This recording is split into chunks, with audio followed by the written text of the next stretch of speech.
listening to Coffee and Conversation with Recovery Advocate Network, the nonprofit organization that strives to address the staggering disparity in resource availability for individuals suffering from mental health disorders, processing disorders, addictions, trauma healing, and sexual identity challenges. Together, we strive to end the stigma associated with these challenges so that true healing can begin.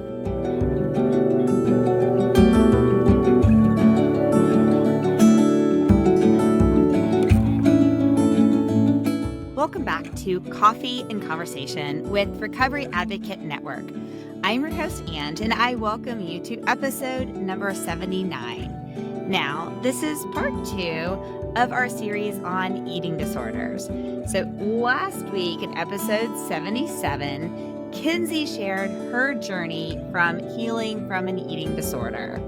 Now today, this week, we have JD Ouellette, who is an educator and director of lived experience for a virtual eating disorder program called Equip, and she shares her personal experience with her daughter's battle with anorexia nervosa.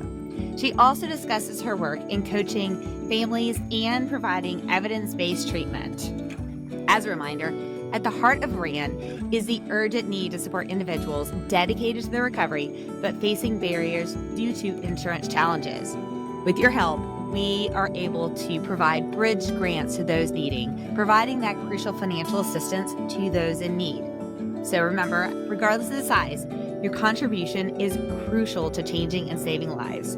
We're so grateful to have you as a part of our community. So with that, please remember our 3 C's engagement.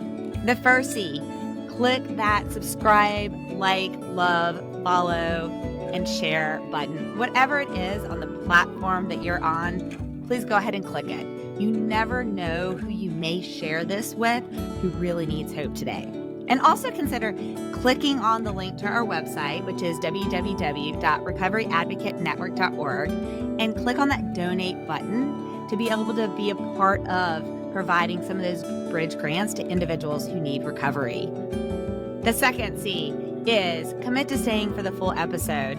I love all the wisdom that JD shares throughout, and as well, some of the key things at the end, and of course, her motivational quote.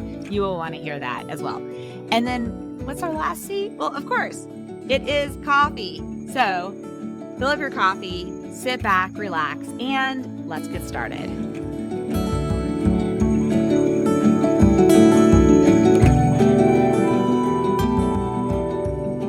Okay, listeners, we are recording this on a Friday night. If you're listening to it right after being released, you're listening to this on a Saturday, and you're actually listening to this a week after our very first interview on eating disorders, which I am super passionate about because I met the other founding members of RAN while I was in what I call eating disorder camp.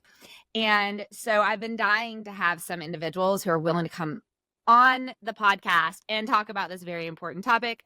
So I interviewed, part 1 was last week, and that was JD Ouellette's daughter. And now I have JD with us. So I'm going to do my classic shut up. And JD, please tell us all about yourself and why you're here today.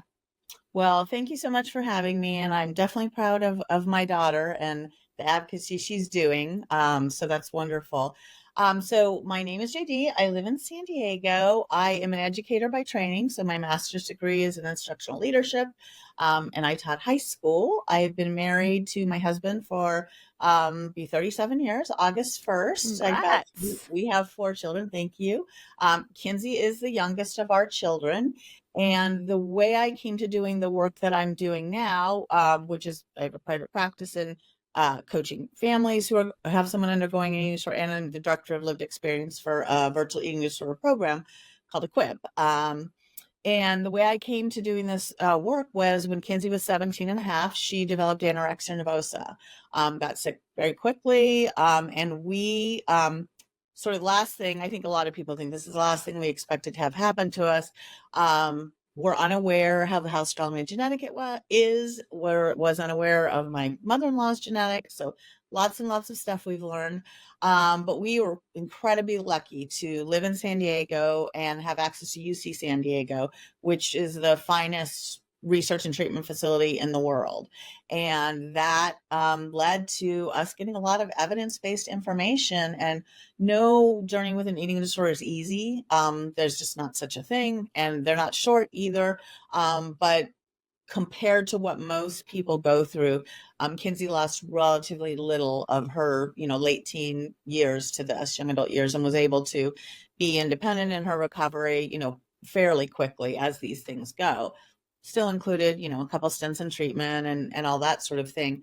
But being a teacher, I started going online in like some support communities, and was basically like, if you picture Macaulay Culkin in Home Alone, like where's the screen painting, like that was me when I started seeing, yes, all this information that was like state of the art from 1985, except for this was in the 2010s. And so just started doing my education thing, and one thing led to the next.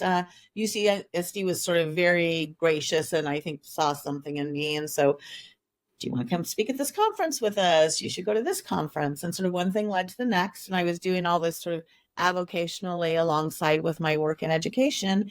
And then in 2019, the school that I was an admin in closed sort of quite precipitously, 3 days notice. That was fun. Oh, wow. But I know I was very lucky to be privileged enough to have the opportunity to like spend like, a couple months thinking about what I was going to do, and decided to open a private practice in family coaching. And not too long after that, the co-founders of Equip, Christina Saffron and Dr. Aaron Parks, shared this idea with me about this idea they had about virtual eating disorder treatment. And what did I think? And I thought it was amazing. And then they said, will you write us your dream job description? And so I did. And so I developed the mentorship program for Equip, and did that, and then transitioned into my current role, which is director of lived experience. So I'm grateful to have had a startup experience. I think once in your life might be enough for most people, but having it was really awesome. And I will also say, just about a quick sort of a very interesting thing that happened. We started in January 2020, building things to see our first patients in April 2020, except for we had a couple problems. Will people accept virtual treatment? And you can't do this in every state because there's laws against us. You may remember that in March of 2020, a little thing happened that made virtual the only game in town. So very proud to say we are actually the largest provider of eating disorder services in the United States now, and very proud of being able to take that evidence-based treatment out of the UCSD setting and make it accessible to people across the country. I just got chill bumps with a couple of things that you mentioned. And so much of it is because I have firsthand knowledge of what eating disorder treatment looks like, and firsthand knowledge as well about the challenges with just going into a place and saying, okay, wait, your whole program is built on just this one methodology that I must hate the way that I look, and that's why I have this problem, which wasn't my challenge at all. I feel like I'm preaching to the choir, right? Yeah. And it was like, that wasn't my challenge at all. And I'm sitting through all of these things, trying to build up my self-worth and all of these. And I'm like, that's not my challenge. Exactly.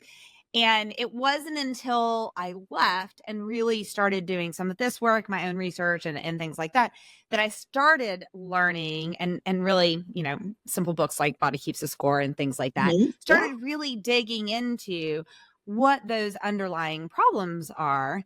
But the reality of, I spent 56 days in there, which was super short, which is why I like immediately relapsed when I went home and had, continued problems, of course. Right. And so much of that was, not getting down to what that core problem was in a healthy environment. And when I think of wasting those days when I could have been in a true state-of-the-art program that takes a step back and says, whoa, wait, let's find out what the core challenge is, and then let's use this updated knowledge we have to make an impact on it. Yeah, I mean, I think that's really interesting, and certainly, I think experiences are really unique based on time period, age, and those sorts of things. And one of the things that I've learned and that I think is important is that eating disorders can be about something or they can be about nothing. I was not aware, and it wasn't even known when we first started, but the anorexia nervosa genetics initiative, which both my daughter and my mother-in-law had DNA in, really showed us how strongly genetic this is, revealed that there's actually a metabolic component to it. And interestingly enough, the treatment that works the best, that has the best outcomes, doesn't look for any cause at all.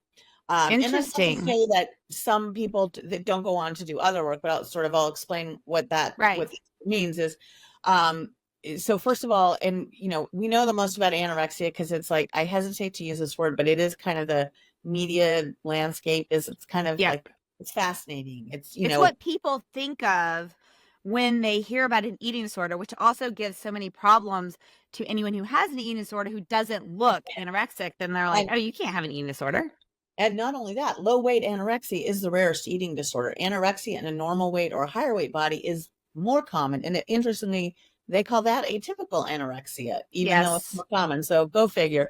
Like, we could do a whole nother thing on weight stigma and thin bias and all these sorts of things. But we know now that some people will have a lot of stuff coming into this, and some people will have no stuff.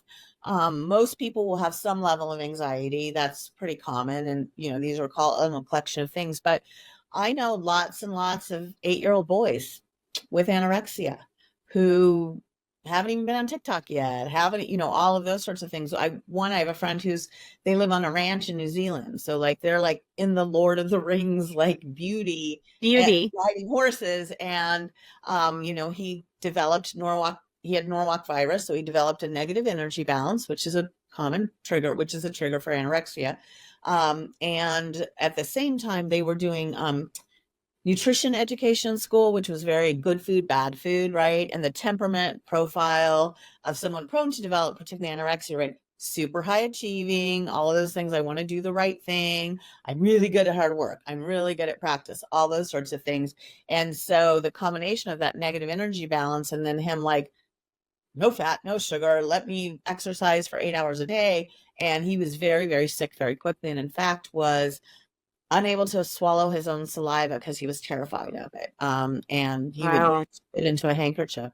So, it's just very interesting. And, there's also, we have bulimia nervosa, we have RFID, avoidant and restrictive food intake disorder, which is relatively new to the DSM-5, but it's been around forever. So all the parents who's were told by a pediatrician, your kid, no kid, dies from being hungry. All kids will eat when they're hungry. That's actually not true. There are kids with zero hunger cues. There's kids who've had trauma around this. And then binge eating disorder, of course, being common. And really, the way I think of it is that sort of all of these have a level of restrictive eating to them, whether it was on purpose or whether it was by accident.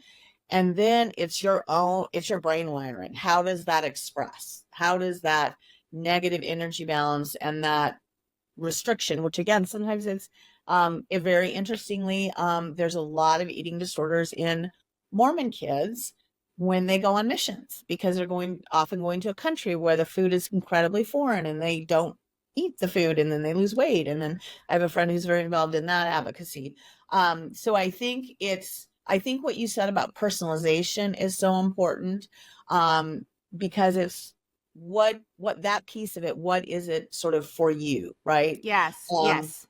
Yeah, I love and that. And I love how, first off, like, reminding me that one person's experience and one person's challenge is not the same as everyone else's, which I get caught up in myself forgetting that, and yet I try and coach people. I use the example, my first child was stillborn, and I try and say the lesson that I learned after that was that if I know somebody else who has a stillborn child or lost or whatnot, I don't go and say, "I know exactly how you're feeling and this is what you should do." wow. No, because I don't know exactly how they're feeling. I don't know all of those other factors in it. I can say, my heart hurts for you. I can be here for you. I'm going to the grocery store and I'm buying you groceries. They're on your front porch. I can do those things. But what I Mhm. can't do is put a brush stroke on. And I find in so many of our episodes, we talk about trying to steer individuals to treatment centers who offer a variety of modalities so Mhm. that the individual who is there has the opportunity to try different things and find the tool sets that will help them be successful when they leave, and not just like the one little sliver that is a Yeah. brush stroke that they think is going to work for everyone. Yeah, so true. And I also think, and I'm so sorry for your loss, what else you have to offer someone, which is what I do, is even though it is important to say you don't know, because I mean, every experience is processed differently for every person because we're all wired differently. That said, I think you also, in addition to like the amazing logistical help, is you do offer a shared connection where the two of you are going to sort of like have a set of understandings and maybe some shared language that other people aren't. And that's super valuable, especially when you do what you're talking about, is you sort of recognize both the connection and the limitation, that you really balance it. On the Well, and you eating have your disorder. own like shared inside jokes, like Kinsey and I had, where people would used to say to me, like, I don't understand what the problem. Why don't you just eat? And my response was, that is such a great idea. It never occurred to me. I thank you for giving me that advice. It's the same thing as telling someone who struggles with alcohol, I don't understand what the problem is. Just don't drink. Or I don't understand what the Yeah, problem is with someone with cancer. Just don't get cancer. Right? Like, okay. exactly. And on the parent front, I think the equivalent is when somebody tells you, well, they haven't had my lasagna. And I'm like, I'm not a good cook. That's not the issue here. Right. One of the things with eating disorders, I think that is that is like the most profound thing that we found that has really turned the tide on. Eating disorders have abysmal outcomes, right? Currently, like we need a lot of research. I think we get about 1/100th of what Alzheimer's gets per sufferer, which not that that's not terrible, but this is terrible too. One person is dying in the US every 52 minutes from an eating disorder. Um, but was finding out that before we can do therapy, before we can work with, again, what any of those things are, somebody has to have a well-nourished brain. And so when we kind of switch to this food first, and for most people, weight gain as well, focus on that practical aspect of things, get that going, and it's really generally someone needs to be about 95% of where their brain and body want to live before they have the appropriate cognitive flexibility to like truly engage in therapeutic process and that sort of thing. So, Which that our, is huge when people think, because I asked Kinsey, I was like, how long were you in treatment your first time, and how long, we were talking about that. And a lot of people might hear 6 months and think, wow, that's insane or whatnot. But exactly what you're saying, like just in the idea. So we also talked about insurance challenges. RAN is the whole other part of RAN is creating bridge grants for individuals whose insurance drops them, because uh, insurance is like, oh wait, you reached your whatever percentage in your weight, go home. mhm, And what yeah, you're just saying is, no, problem. no, no, wait, you restabilize so your brain can actually process things. Don't go home. Now let's do the work so that when you go home, you're not right back here. Yes. Or do the work at home. And I think that's one of the Right. amazing things that, because Kinsey did miss a lot. I mean, that was her, second semester of her senior year of high school. And with the company that we built, so for sort of for all these reasons, she could have been back at school a lot sooner. And it's interesting because I think there's something to be said sometimes, and some people, depends on the support at home, the logistics, it depends on a whole lot of things, right? Some people may need, sort of a residential setting to get things going, that sort of thing. And a lot of people don't. And even if they do, I think one of the things that's hard, and I have a friend that said this really, really well, whose daughter did start at a residential program. That was 3 rungs up a 100 rung ladder. We still had 97 rungs to go. And Absolutely. in the context of a lot of the work I do, so we do at Equip, we do family-based treatment, which is our experience that I'll talk a little bit about, and then CBT, enhanced CBT, more for adults, and something called temperament-based treatment with supports that's just sort of coming up that is just amazing. Like And for it's all about listeners, helping CBT. you understand yourself and how each of those temperamental traits that you could be good at your eating disorder, you can flip them and you can be really good at your recovery.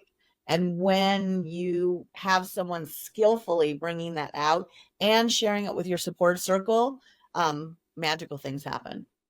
So a couple of things. So for listeners, CBT is cognitive based therapy. And that's what it is. Since we have listeners from all walks of Yes, life, I like to call out what some of these terms are. I think it's cognitive behavioral therapy. You're right. Yeah, It's cognitive behavioral yeah, therapy. You're absolutely right. And I'm not editing this out, so all the listeners will hear yeah. the error in this. And So I many love that. acronyms. I love it. And there was another thing I was going to say tying to this was, when your daughter was telling me about the family-based therapy, that part, and one of the things I'm so excited to dig into with you is the work that Edge does. And tying to that, I shared with her, I believe it was on episode 8 of this podcast, where I interviewed actually my therapist for my eating disorder camp. She was amazing. It's just the program sucks, but she was amazing. And we talked about this idea of, or the challenge sometimes with residential treatment is you have an individual and you take this sick tree and you put it in an environment, you nurture it, you give it the nutrients, you give it water, and it starts to become healthy. Okay. And in so many traditional environments, you then take that tree and you put it back into a diseased forest. And then we wonder why, the individuals around them, they mean love, but they don't know. They haven't been educated. There are all these stigmas, that most people hear things from back in the 80s and all this kind of stuff. So I loved what you were talking about with the family-based therapy and this idea of evaluating for an individual. Okay, what is the correct environment for you and your situation and the people around you that will set you up for success? And from my perspective, anytime the earlier you can bring in that forest and allow that forest to thrive and grow along with that individual, I mean, I just love, that's so beautiful. So tell me how, now that with Edge, like give me a little bit about some of the things that you do, some of your methodology, some of that. So with Equip, and I got to put in Equip, not Edge, Equip. Dialectical behavioral therapy, DBT. We forgot that one too, which is a big favorite of mine and Kinsey's as well. And we love that. We love that. Yeah. What we do at Equip in a virtual environment is we provide people with an entire team. So an MD, a therapist, a dietitian, a family mentor for the forest, a peer mentor for the tree, as well as access to groups and things like this, processing groups, support groups, education groups, all that sort of thing. And then because it's virtual, you can kind of, we call it a dial. So it's not an on, treatment is not an on-off switch, and our treatment is a year long. And that's what our contracts with insurance are, because to your point, this is not over in 3 months. And so, initially the dial is turned up really high. And then as things get going, it's to what you need, right? The dial turns down, you maybe see your dietitian every other month, those sorts of things. And then you might have, and I do a large portion of my work is with the families. And so this is generally people with kids under the age of like 23. But you might have something happen. You didn't get into the college you wanted. You got cut from the team. You broke up with someone. You like whatever the thing is, then you can have support to walk through that crisis in your life, because a recovery that only can exist inside the four walls of an artificial environment, that's not a recovery. This is the world and the world. And so no matter where you start, if you need if that's appropriate to have some start outside the home, you still need to come home. And so one of the most beautiful thing about family-based treatment, or FBT, is that you are doing everything at once. And one of the things I say to people is no family caused an eating disorder. Every family has to change to fight one. That's just how it is, right?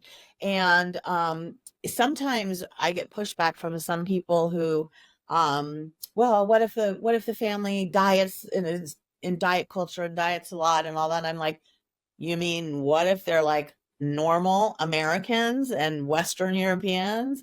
Okay, like, why are we pathologizing the thing that their doctor prescribed to them, right? No, Right. they're not going to know how and why to change unless they are part of that process as well. So I think that's what's so important. And in FBT, in the very initial stages, and I don't know how much Kinsey talked about, sort of specifics of various things, but anorexia in particular, again, we know the most about, and that's our lived experience, shares some genetic material with schizophrenia. So expressed as one way, and that happens to be something that is in my family lineage. And when I heard that, it made so much sense to me, because when Kinsey was very ill, she basically had a mini psychotic break 6 times a day when she was exposed to food, right? And very interesting, her brother, the next one up from her of the 4 kids, I asked him when he was about 21, I think, I said, hey, how do you explain anorexia to your friends? And he goes, isn't it when your brain processes food as a threat to your survival rather than necessary for it? And I was just like, do you have a mic to drop? Because yes, that is it. I'm so impressed. I've never heard anyone ever at all the conferences I've been to say it that clearly. And again, other eating disorders process different ways, right? But they all have to do with your, sort of individual wiring. And so when your brain is in that state, and it's in that state from malnutrition, from all sorts of things. And it's also interesting to note that in the Minnesota starvation experiment, which folks should look up, but basically a group of conscientious. Can you send me the link so I can include it in the show notes? I will. But Perfect. Sort of like a couple sentence explanation. Conscious objectors in World War II agreed to be starved so they could be studied on how we would then refeed POWs, all of those sorts of things. Not something you're going to get a IRB approval for today. No, that is not. Amazing findings. And one of the things that they found was a lot of things that people think are like behaviors of an eating disorder are symptoms of malnutrition. Like malnutrition induced those symptoms in these men who they were fully screened. And what are some examples? So behaviors like sort of being very obsessed with food, with excuse me, interacting with food, but not eating it, with cooking, with baking. I don't know if Kinsey shared that. I wish I would have known that watching the Food Network 24/7 and baking beautiful food that you don't eat was a behavior of this. Things like behaviors like microbiting or tearing your food up very, very small. Interestingly, kind of the same thing where the more malnourished they became, the more they were prone to exercise. So like that's a very common thing in anorexia. You'd think, oh, you don't have energy, but until the crash comes, no, it's the most productive people you've ever met in your life because of that temperament. And so just a lot of things like that, small things, and a lot of them even had, what happens to some people with eating disorders, they had hallucinations. I have friends whose kids had visual and audio hallucinations, really prevalent in the young ones. I have a friend whose daughter was 10. And so all of those things require nutrition and weight gain to resolve. The problem is, what are we terrified of, right? We're terrified of nutrition and weight gain. So it is it is possible for you to do this with your child. And I think it's a beautiful thing, honestly, now, that we've been through. I wouldn't wish an eating disorder on anyone, very much like cancer, where people can be grateful for the lessons they've learned without being grateful for the illness. But also, from the parent perspective, as I tell other parents, lots of parents say, I'd do anything to save my kid. We're the ones who did it. I provided end-of-life care for my mom and sister who died of cancer at 61 and 41. I thought I knew exhaustion. I had no clue. I did not know that there was a level of exhaustion 100, steps over that. And because the eating disorder does not want to let go. And I think that's one of the things, again, about anorexia, that there's some very unusual things, like it's the only mental illness positively correlated with high intelligence. It's what's called egosyntonic. So usually if you're sick, you don't want to be sick anymore. In anorexia, you can have anosognosia or lack of insight where you don't know you are sick, which Kinsey had. You guys are weird. What do you think? This isn't a problem. I don't know why you think it's a problem. Um, so between, them not knowing it's a problem, and it's not denial, they really don't know it's a problem. This egosyntonic thing is that people prone to develop, again, anorexia in particular, I want to keep highlighting that, have these temperaments, right? Super smart, super high achieving, love to practice things to perfection. This is why they are good ice skaters and gymnasts and hustlers, and it becomes this perfect storm. They have phenomenal attention to detail, amazing researchers, all sorts of things. They have all these really amazing qualities. I usually say that I don't know that I've met anyone who's had this who wasn't beautiful. I don't know why that is. Brilliant, athletic, talented, at least 3 of the 4 that, and so there's just these sort of really, amazing people. And a lot of those things that are important to them require discipline. It requires discipline. I was just about to say high level of discipline, because that was a big thing for me. Yeah. High level of structure, discipline, just productivity, and these are all amazing things. The eating disorder behaviors, when you're talking about restrictive eating and a lot of exercising, those are very in line with your own values outside the eating disorder. Like, even if you don't have the eating disorder, those are your values, and those are not bad values to have. And then on top of it, you have a society that says, oh, restricting your eating is awesome. Oh my gosh, you exercise 4 hours a day. Good for you. How do you find that much time? And so that's another layer of what makes it really hard. And FBT, which is really the first thing that moved the needle on outcomes, of improving outcomes, starts from the position that you can't therapize a malnourished brain. So job number 1, we've got to get this weight on people. And then who's going to do that? They can't self-select into it, right? Because they're sick. It's the nature of their illness. Their family, right? Their family. We have fed our children. It was our first job as parents. And, regardless of how it came to have your children, right? Feeding them was number 1 from day 1. And so we do know how to do that. We just need a little help on how to do it in this circumstance. And so with that, that appropriate education, and then very much, it's very interesting in FBT, the therapist is very non-directive. So they're not like handing you a list and saying, doing these things. They're kind of saying like, okay, this weight gain has to, excuse me. Sorry, didn't want everybody to have to hear that. I have a little sip of water too. Go for it. One of the things that I'm thinking about while you pause for a second is Kinsey and I both shared the realization that neither one of us thought that we had a problem, and we're horrid of it, and totally thought we had 100% control over anything. Like, if we wanted to do something, we'd do something different. Yeah. And then shared, when we got to our eating disorder treatment and that plate was put in front of us, I just sat there and cried. Yeah. Because I was just like, I can't eat this, and you're telling me if I don't eat this, then I'm not going to I'm not going to ever be able to close the bathroom door in the treatment center. I'm not going to ever be able to, I'm going to have to now drink this shake. I'm going to get kicked out, all of these types of things. And it was that moment looking at it and realizing that having super control over everything suddenly was like, I didn't have control over that piece, and I thought I did. Absolutely. And when you think about that in the treatment center setting, how helpful is it to have all the people that love you the most come around you and be trained on how they encourage you, coach you, as well as it makes sort of non-negotiable. Interesting, another fun fact about people prone to develop anorexia, they are reward resistant and punishment sensitive. So Dr. LaGrange, who wrote the book on FBT, the first time I heard him speak, said, look, if bribery worked, insurance companies would just buy 17-year-olds with anorexia $85,000 BMWs and save themselves some money. It doesn't work.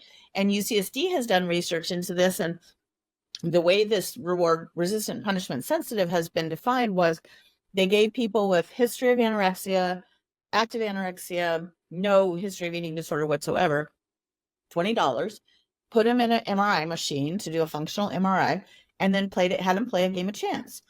And your outcomes could be, you could lose your money, you could save your money, you could make $40, $60, $80.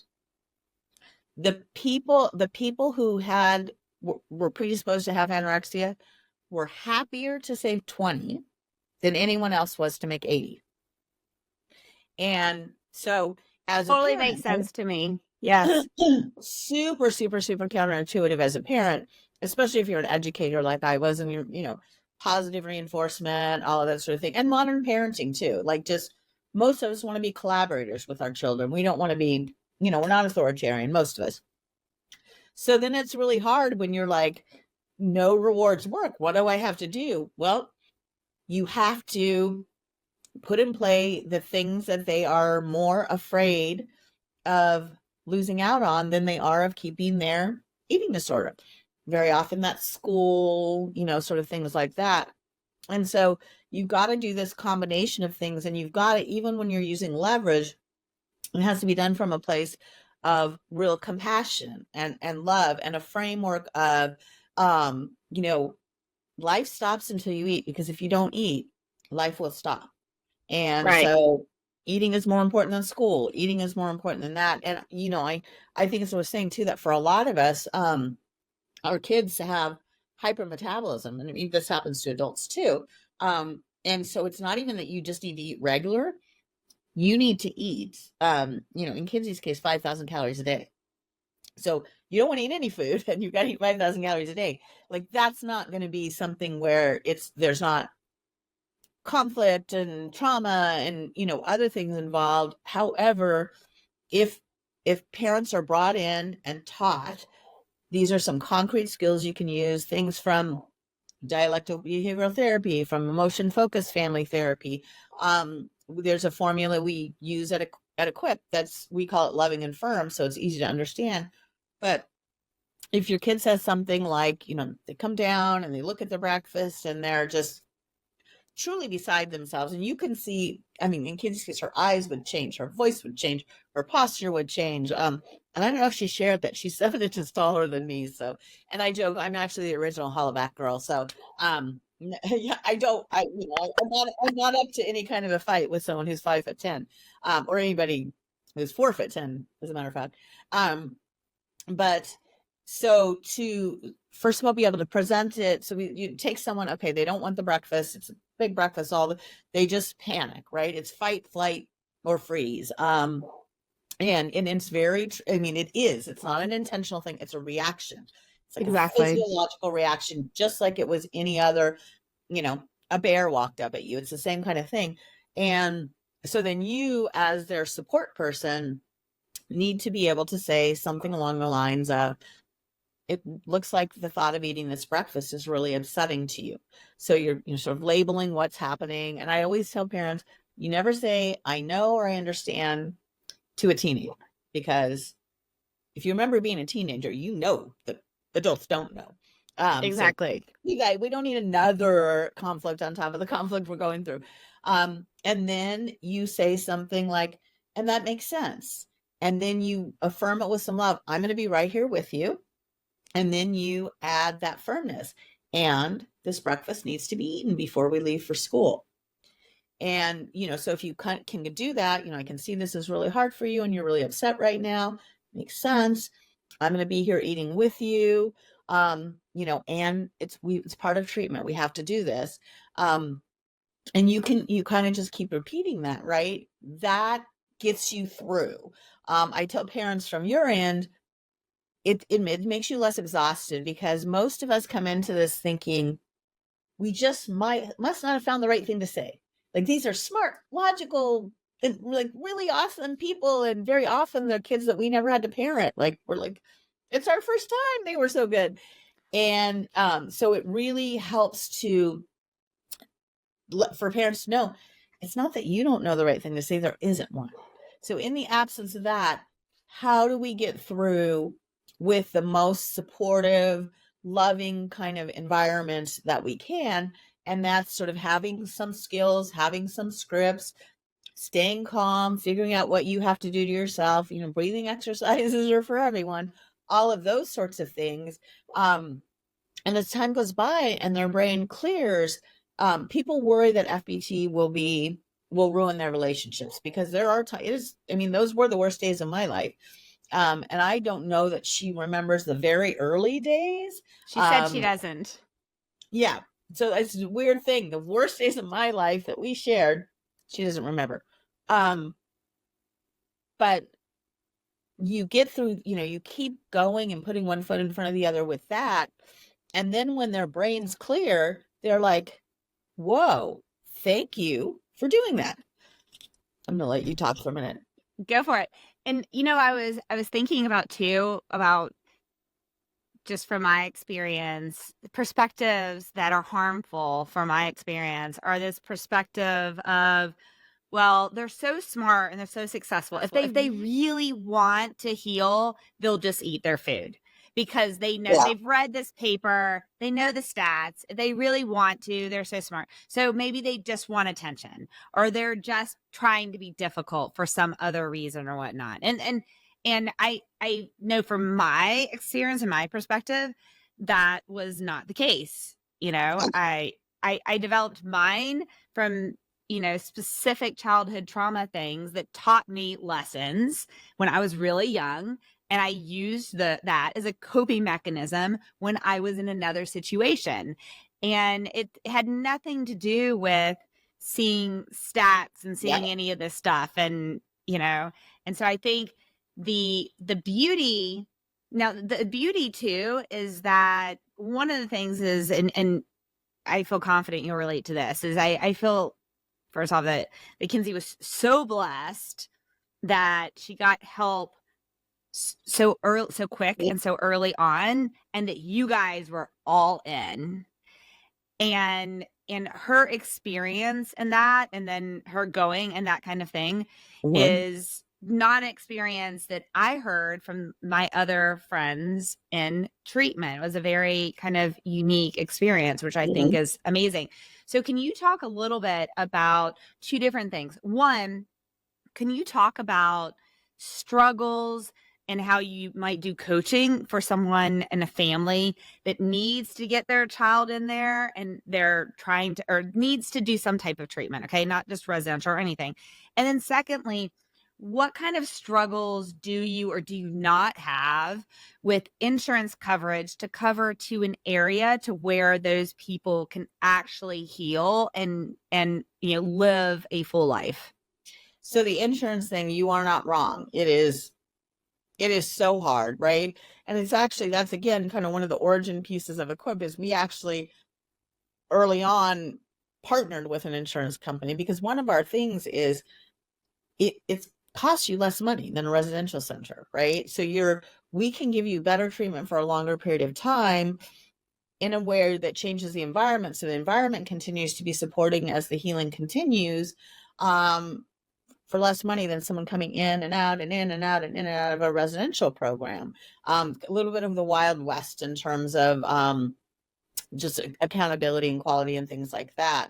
But Absolutely. yes, insurance is very hard. I will send you to, I'm not going to remember her name, but Susanna Fox, you may know who Susanna Fox is, who's done a lot of stuff with peer mentorship. Her and name things sounds like really that. familiar. Oh yes, that's how I've heard her name. Yeah.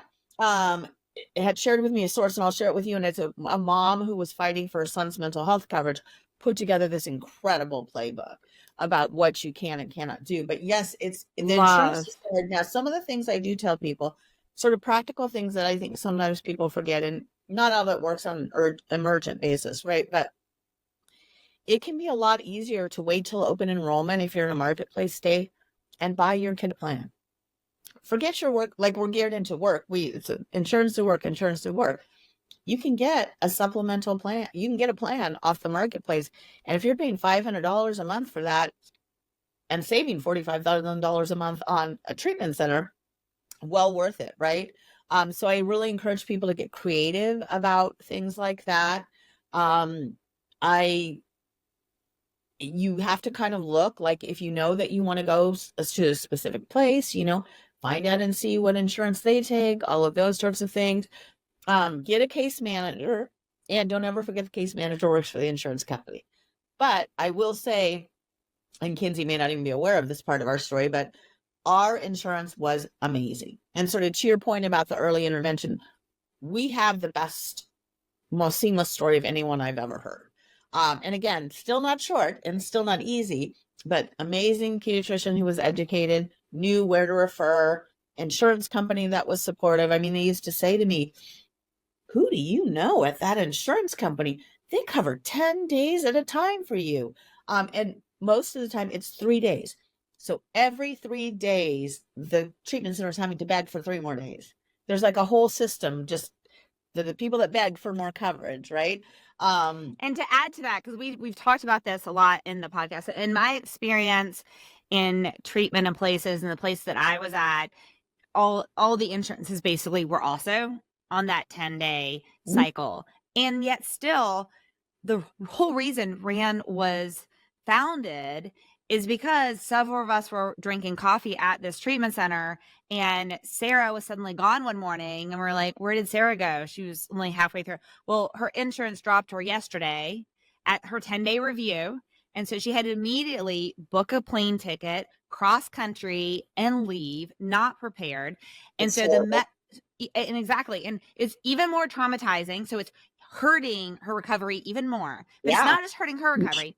It's hurting the recovery of all the people who see that, because then all we're thinking in our head is that exact same thing going to happen to us. So instead of us focusing on recovery, which is why we're there, we're focusing on this trauma period that's going to come after this 3-day period, which 3 days I find is horrifying. It's even more horrifying than what I'd heard. But 3 days or 10 days or something like that, because it's not a disease or a challenge like no one would hear for chemo like, okay, you need 8 cycles of this, but you know what? After every cycle, the insurance is just going to review it and see if you really need that 8 cycles. I didn't know that would never happen, right? And also in alcohol and drugs, usually it's like, okay, this program is this set period of time, and the insurance knows they're signing up for that set period of time. But in so many of the areas like your depression, your schizophrenia, your eating disorders that fall into this other category, it's not like that. It is this 3 to 10 day cycle, which is awful. It is. And when you're saying that, I remember being at UCSD in a family group on a Saturday morning when a mom got a text and basically the insurance company was saying, you should walk out now because we quit paying yesterday at 4 p.m. And the people leading the group at UCSD are like, please stay. We're not going to charge you for this. Like, we need some closure. But that's so inhumane and just horrifying. And you made me think of something else too. That's going to be a thought that was gone, but it'll come back at some point. It'll come back. But it is it's counter to anyone's recovery. It's not humane. It's just not a good system for us to have. And it costs them more money. Because totally. we call it the residential release relapse shuffle. Because again, you're not getting anyone to full wellness. And, again, I think one of my things I think is that it is possible, even in a treatment center, to really involve your people. Yes. We have Zoom. We have, we can be doing a lot more. In fact, someone from UCSD, Sarah Archer, just opened a small 6-bed residential treatment center in Escondido called Align. And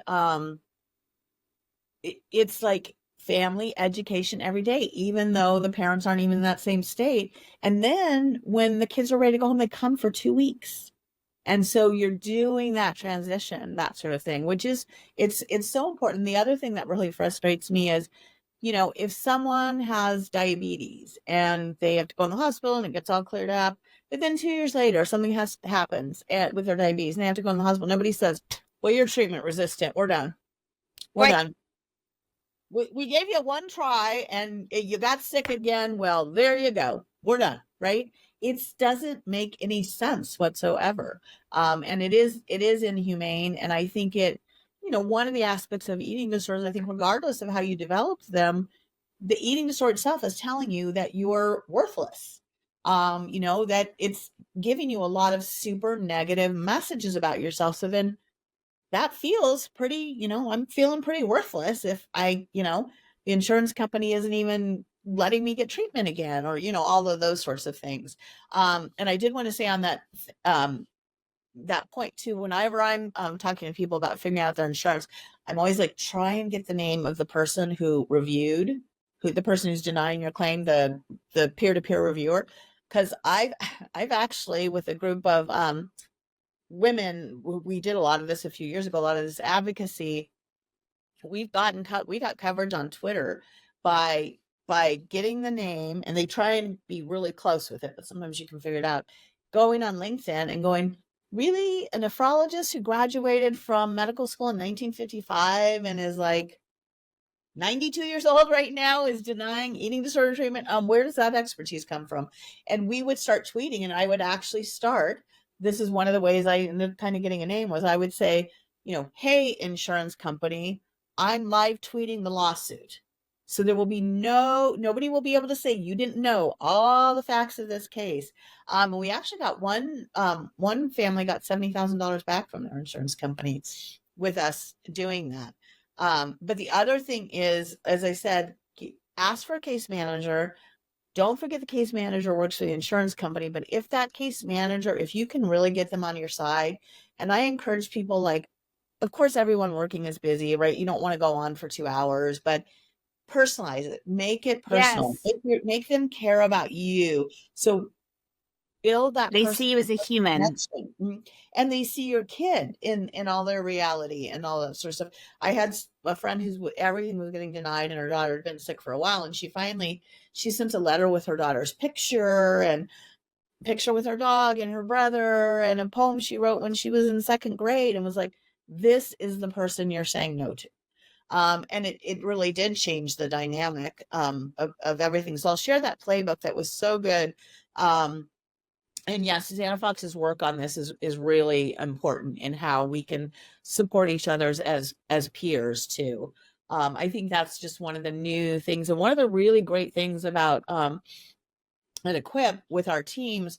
We're not hierarchical, so we are a puzzle, and the puzzle isn't complete without every single piece.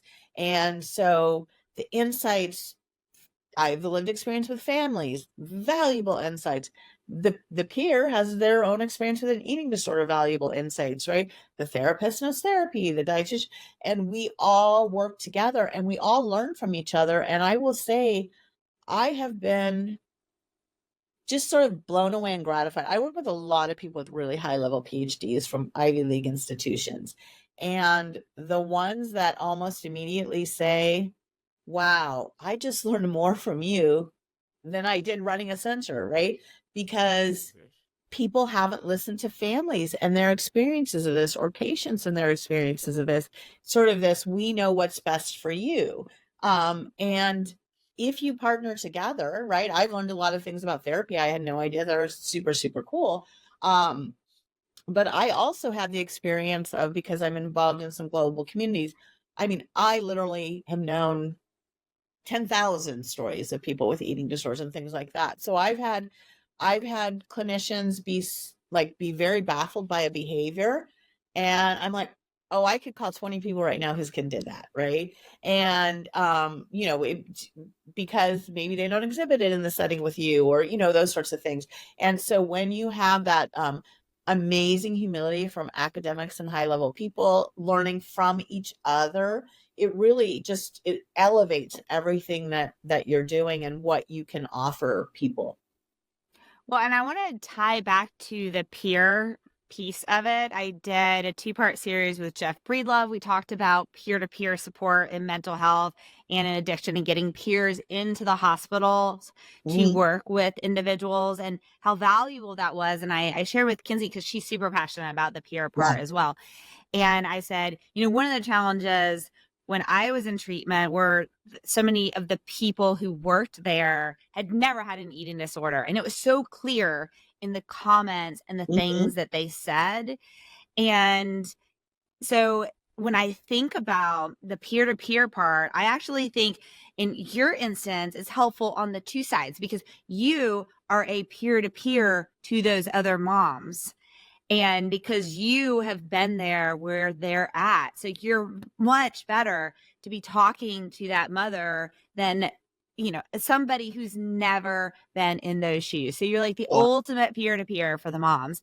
And then somebody else who understands what it's like to look at a plate of food and just be horrified by Yep. it is the person that you need to talk to because they get it. Mhm. They totally get it, and you don't feel Yeah. judged when you're talking to them. You feel like, okay, I can let down my guard. I can say something to them because they get that part. Because the other part of the conversation about the eating disorder and the eating disorder voice in the head and the Yeah. brain saying, you're not worth anything, you're worthless. It's also saying, but if you don't eat or if you do these behaviors, you'll be worth something. So it's Yeah. like saying For those a hot two minute. sides. Yeah. For just a Exactly. hot minute. Yeah. Yeah. One of the things I talk to parents about, because it is hard. Like there's no way you slice or dice this that is not incredibly, incredibly hard and painful. And again, it's worth it. And as I tell parents who are like, I don't think I can do this, I'm like, you don't have a choice. The only two options that were given to us were rock and hard place. And hard place could include the death of our loved one. So that's not on the table, right? So we Right. have to do very, very hard things. And it helps to be able to talk to other people who did very hard things. And I lead a lot of groups through my work. And so other parents coming in, and I know we were talking before this started about Clifton strengths and, what different people's strengths are. And that group setting again is great because my approach might just be something that someone finds like I don't have that in me, right? But maybe somebody else has another way to do it, sort of from that other angle. And so I think all of that is helpful. But the peer mentor component, and so Christina Saffron, that one of the co-founders of Equip, who founded Project Heal when she was 15 years old. So again, that mover, shaker, productive sort of person.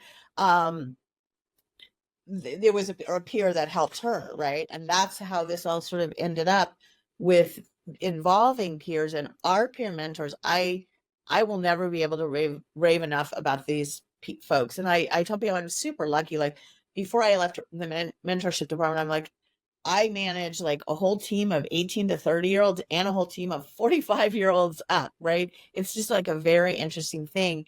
And I've learned so much from the peer mentors and just Gen Z in different ways that they do things and how they're wonderful at like asking for permission. Like, I have some thoughts about this. Do you want to hear them? Where I'm like, okay, this is what I got to tell you, right?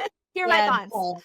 I mean, they're just so well trained and they find ways. We treat kids as early as 6, and these like 25-year-olds find ways to connect with 6-year-olds that are just like beyond amazing. And these relationships form, and it's just it's so much better with all the pieces of this puzzle. And I think what cannot be understated is that mentorship is hope, and hope is the most valuable commodity in getting through anything like this. And I remember the first day that we walked into UCSD, it was on a Saturday, and I don't know if Kinsey told you this part, but it cracks me up. Because I think we both thought the same thing, but we didn't know it for like a decade. It was in an office building, and to get into the parking garage for the office building, you had to drive by Rock Bottom Brewery. And so I kind of would have that thing too, like, okay, walk by. I don't know if I like that message. And then later, like a decade later, Kinsey was like, what was really weird was this. Just rock bottom. But we get in the parking structure, and at this point, and Kinsey has used some amazing words to describe herself at that point, and with so much compassion for us, her family. And I do have to. I mean, she's literally changed this field with her willingness to let me tell her story, and then begin to tell her own story. Literally changed what happens in eating disorders. I mean, a So professor amazing. did a lot of this. But she was, I think she, talks about like a hollow, like just vacant, pale version of herself. And she truly was. And she had just so quickly, in under 4 months, she had just like faded away. We're going to the hospital and it was terrible. And we get out of the car and, she's kind of just shuffling along as one does when they're just kind of like, where the wind takes me. And I watched these other people and they got out and they were doing kind of a little, if you're walking into someone and you like shoulder bump them or whatever. And so like the kid like shoulder bumps his mom and then they laugh. And I just like, I locked in on that. I was like, we're headed to the same place, which means they were where I was once. And now they're there. All right. I can get anywhere anyone else. Wow. That's where That's we're going. powerful. It was really, really powerful. And it was so powerful that that was an old building for UC San Diego. They have a much nicer building now and much larger. But it was very, very crowded. So on Saturdays when we had everyone there, you're literally sitting on the floor, like knees to knees kind of thing. And so and you have in this format, you have partial hospitalization, which is sort of a day treatment thing. And then IOP, so when you're stepping down, individualized outpatient program. So that you're usually going like three hours a day, every day, and then maybe going down to every other day, that kind of thing. And so I think we maybe were there about 3 months, and I walked in and it just wasn't crowded. And I said to Roxy Rockwell, who's the director, I was like, where is everybody? Oh, we're not gonna have the IOP people come on Saturdays anymore because it's just too crowded. I burst into tears and I was like, you cannot do that. You cannot take those people from me. That's the hope. Only reason I believe I can do it is because I see where they are. And Roxy Rockwell from UCSD being a very like, okay, kids, let's put on a show type of person, when we just charged, kind of was like, based on what you said, I had this idea for this mentorship program and this parent advisory council. Are you in? And so that's kind of how the mentorship started building from there. And it really is. I still go back once a month. So once a month I go to UCSD and sit in a room with a room full of parents and with some other parents that do this as well. And we talk about our stories and they ask us questions and we share the hard stuff with them too. Like I tell people, like, you cannot be tied to your list of, we graduate at this time and we do this and we do. That life is gone, folks. That life has left. And that's not a bad thing. That's not always a bad thing, but you have to accept it. If you fight against it, you're decreasing your odds of success. You're exhausting yourself. You just have to accept we are where we are and we have to do what we have to do. And if we future trip, we're never going to get to the future. And for so many of this, again, high achieving people don't like spring from nowhere, right? Very often they have high achieving parents and all that sort of thing. So when you can explain that to them and then also tell them the stories of, where your kid was and where they are now, but only because you put aside keeping up with the Joneses and whatever your blue ribbon school wants you to do and all that other sort of stuff, that's how you get there. And I will often tell people that Kinsey had a list, right? She's like, oh, list maker, right? All the things that were going to happen. And, it's like, good grades, college, grad school, career, get married, have a kid, buy a house, have a kid, all that sort of stuff. And when we had to pull out of high school, we just had to rip up the list because we weren't on that timeline anymore. And I think that was the biggest gift to her ever, because she actually has everything on her list and even more, but from a very organic space, with some breaks to travel, with some, with sort of having stepped off. And so it wasn't like running in a hamster wheel. It was, I'm living my life and what's the next step that makes sense to me? And what's the next step that makes sense from there? And I think that's been a tremendous gift for her. That's such a gift. It is. That's such a gift because I talk a lot. I mentor a lot to students at Georgia Tech. And so many times the ones that are graduating have this idea in their head that their first job out of college is going to set their entire career and their level of anxiety and I'm just like, okay, it is totally not. You're going to do a first job out of college and you're going to learn a lot of lessons. And guess what? you're going to have a second job Yeah. and you can choose if you want to pivot to a new area or if you want to stay in your new area. It's your life. It's your Yeah. choice. So yeah. So I love the idea of being able to breathe, take a step back and say, whoa, wait. Like Yeah. not future trip, but take one moment and one obstacle at a time Yeah. And and it's not that really you living can't have a that. goal. I mean, you Exactly. can have a goal, but you know, people And prone you to should have a goal. You should yeah, have a goal. and people prone to develop eating disorders are usually pretty black and white thinkers, and that's kind of part of the stuff that feeds into it too. So learn to live in the gray, learn to be still, learn that those things are great, and there's other things that are great too, and just learn to be instead of produce. I think the number one thing that I see in people who develop eating disorders is almost like however this idea came, and sometimes it's usually a combination of it's inside them to start. Our society reinforces it depending on the type of parents family you have. They may reinforce it as well. I will say that was not us, for like very specific mindful reasons to not be like that, which just goes to show you, you know, if things are going to happen, things are going to happen.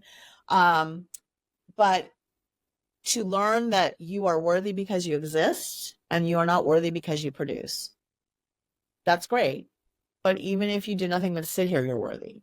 And learning to really, I think, like internalize that and have believe that and you know, see that people don't think worse of you because you stepped off and you weren't constantly producing. I think those are really important pieces of recovering that also then help you build a better life.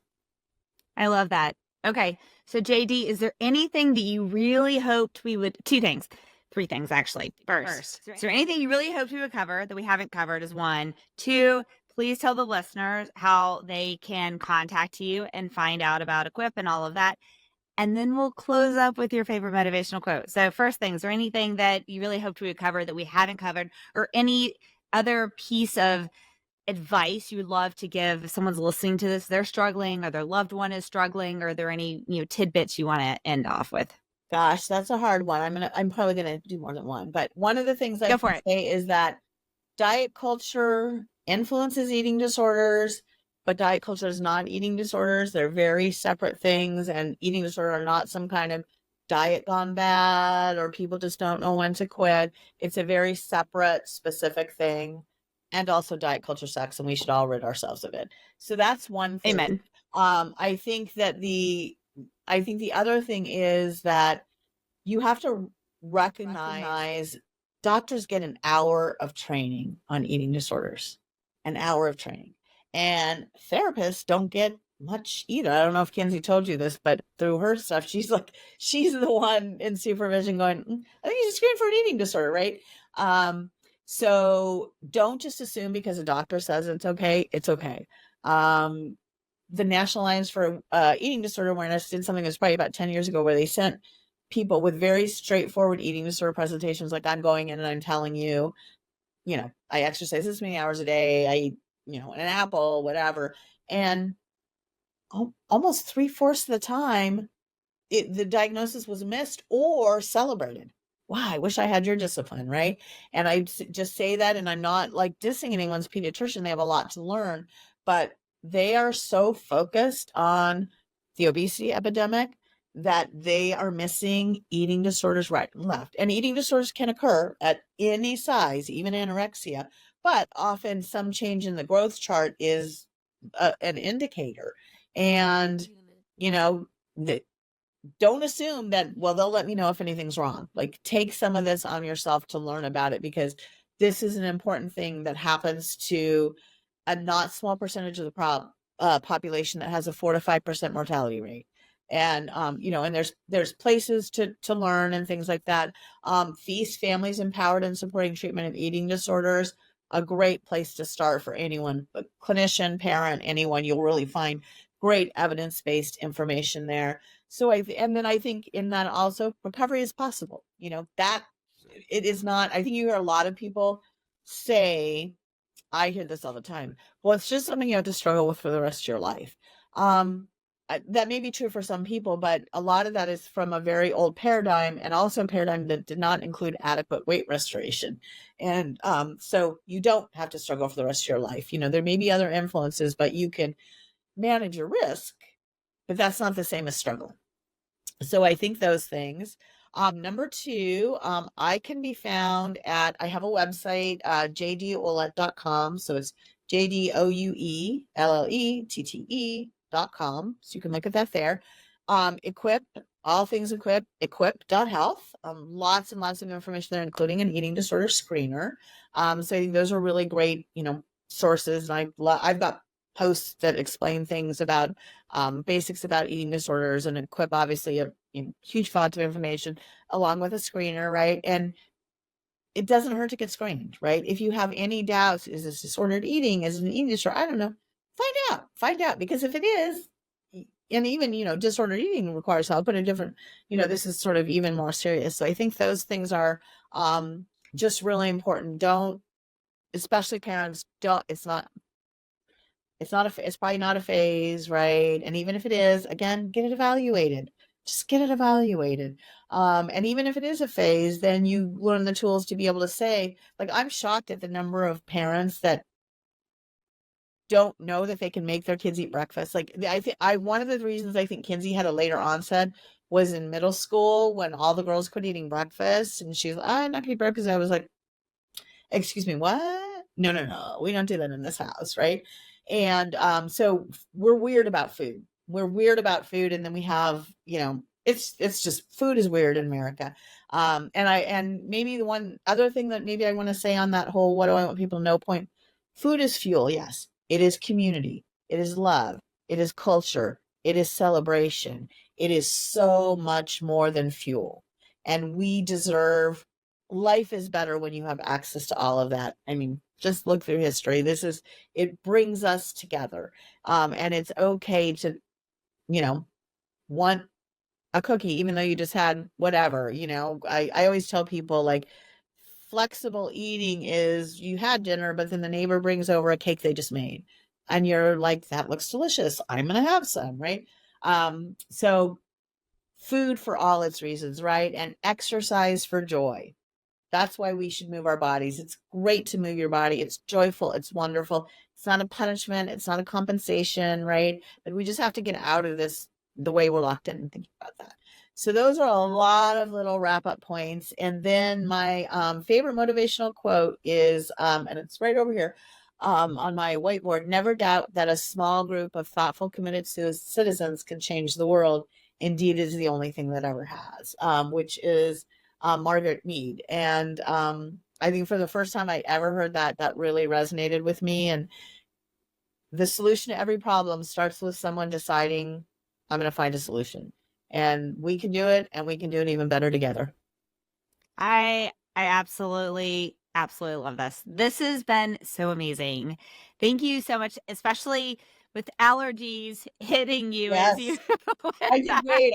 I mean, I really did did. Like, the last thing I amazing. did before I turned on my computer was drink honey and lemon, and I was like, okay, we did pretty well. This was awesome. Well, thank you so much for your time today. I'm super grateful. I cannot wait for our listeners to hear both of these pieces, and send me those links. I will put them in the show notes for sure, so that listeners Great. can pull them up and find them. Yeah. And I'm excited to hear Kinsey's, because I have not heard that as well. And we've done stuff together, but it's very interesting. And I think she put this in here, and so I'm going to include it too. We don't always remember everything exactly the same, because you can have the same experience is different for different people, but we're roughly on the same page on everything. So, No, I love and that. what And we really, that's actually why I wanted to interview you guys separately, yeah, because there's so much power in the voice and experience of one individual, and of a separate one who's seen it from a different perspective. And sometimes when you're together, you don't, on the same interview, we don't yeah, get to feel that whole piece and really relate to. And so I know listeners are going to listen, and they're going to be in her shoes and so resonate from that, right? And parents are going to listen, and they're going to have been in your shoes and so resonate for that, and then be able to see the other side of it in a very healthy way. So it's so beautiful. yeah, absolutely. And, again, just so impressed with her. And she is, as you are, typical of a person who would develop anorexia. Amazing, amazing people who have so much to offer the world. And, just all the things. And so these are people that need to be well, because we need you all to discover the cure for cancer and all the things, right? So I'm glad things are changing for the better, and I thank you for being part of that. Absolutely. Thank you. This has been amazing. You too. Thanks.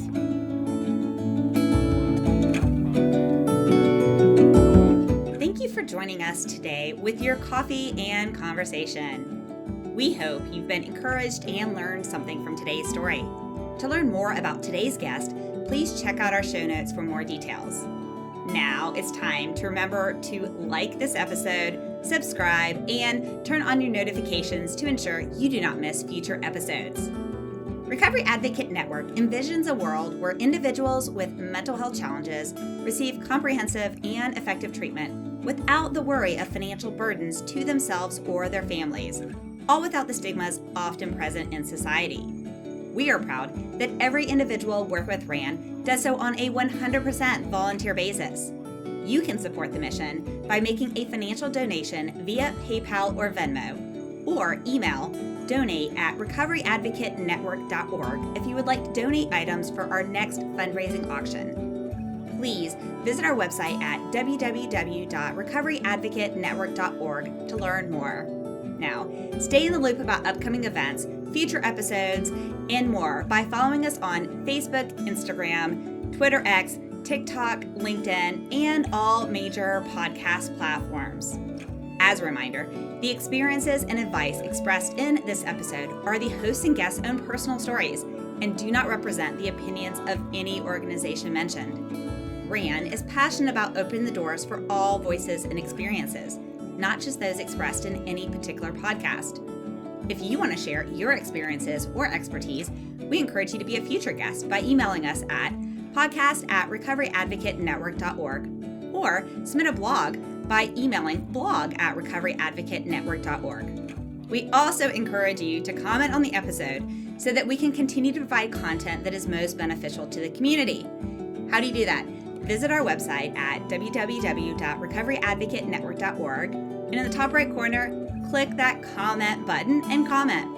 So listeners, what do you need to do? Pause what you're doing, subscribe, follow us. Please give us a like and a 5-star rating, write some meaningful comments, and most importantly, share these episodes with your friends. You never know whose heart you will touch, so please be a part of a reason someone has new hope today. If this episode was triggering to you, we encourage you to contact your support system, therapist, national and community support groups, the Global Crisis Text Line by texting 741-741, and/or if in the U.S., dialing 988 to reach the Suicide and Crisis Lifeline. If you're in the U.S. and need additional resources such as shelter, support group resources, transportation, food, and/or a safe, confidential path out of physical or emotional domestic abuse, please call 211 or visit www.211info.org for assistance. Now, we know you are very busy, and we are grateful that you said yes to sharing time with us today. If you stuck to our 3 C's of engagement and listened to the full episode, then visit the podcast section of our website and leave the comment about the podcast, and you'll be entered to win an autographed copy of one of the books from one of our book club series, as well as a Coffee and Conversation coffee mug. So thanks again. Until next time, back to your coffee.